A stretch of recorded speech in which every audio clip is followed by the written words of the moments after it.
Cette émission vous est présentée en partenariat avec la Bourse de Casablanca.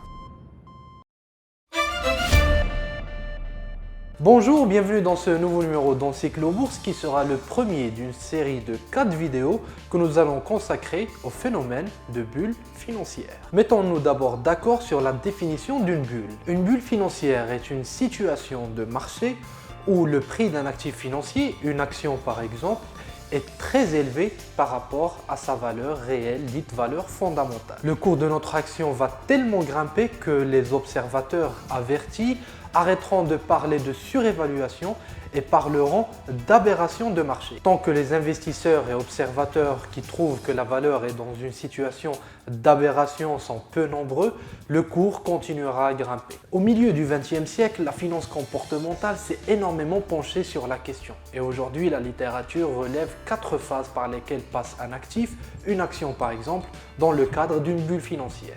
La première étape est relative à l'information.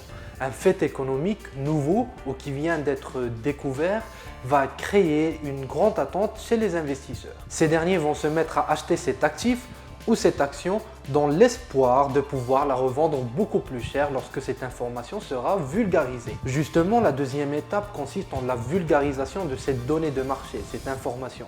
Les opérateurs commencent à la connaître, à la comprendre les uns après les autres et tous se mettent à acheter cette action dans des ampleurs très importantes.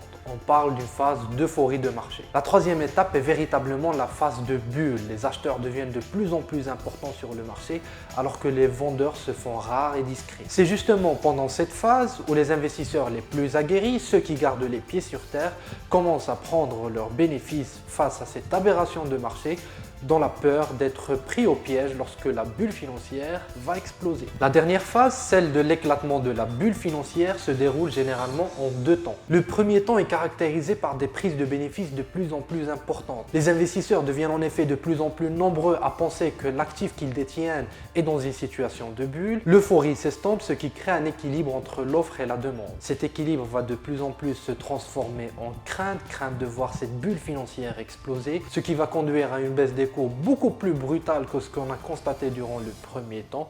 On est rentré dans une phase de peur qui sera ensuite suivie par une phase de panique.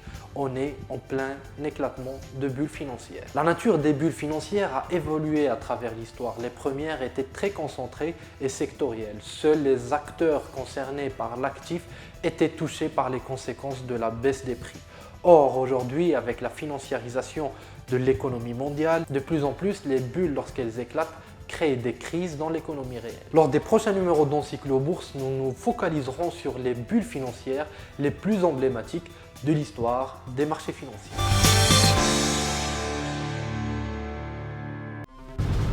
Cette émission vous a été présentée en partenariat avec la Bourse de Casablanca.